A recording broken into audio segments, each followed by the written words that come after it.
যুক্তরাষ্ট্রে ইসরায়েল বিরোধী ছাত্র বিক্ষোভ দমনে মানবাধিকার লঙ্ঘিত হচ্ছে বলে অভিযোগ করেছেন আওয়ামী লীগ সাধারণ সম্পাদক ওবায়দুল কাদের। তিনি প্রশ্ন তুলে বলেন, দেশটি বাংলাদেশের মানবাধিকার যে চোখে দেখে, নিজের দেশে সেই দৃষ্টিতে দেখেন না কেন? ধানমন্ডিতে দলীয় সভাপতির কার্যালয়ে সংবাদ সম্মেলনে এসব বলেন তিনি।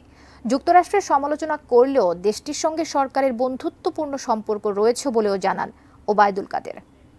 এখন আমাদের দেশে বিরোধী দল যখন অগ্নিসন্ত্রাস করে, পুলিশকে হত্যা করে, প্রধান বিচারপতির বাড়িতে হামলা করে, পুলিশ হাসপাতালে হামলা করে, সাংবাদিকদের উপর হামলা করে, তখন যুক্তরাষ্ট্র সেটা নিয়ে কথা বলে। আর যুক্তরাষ্ট্রে আজকে যা হচ্ছে সে সত্য বলতে গেলে আমাদের অপরাধ কোথায়? তারা মানবাধিকার আমাদের দেশে যে চোখে দেখবে, তাদের নিজের দেশে সেই দৃষ্টিতে দেখবে না কেন?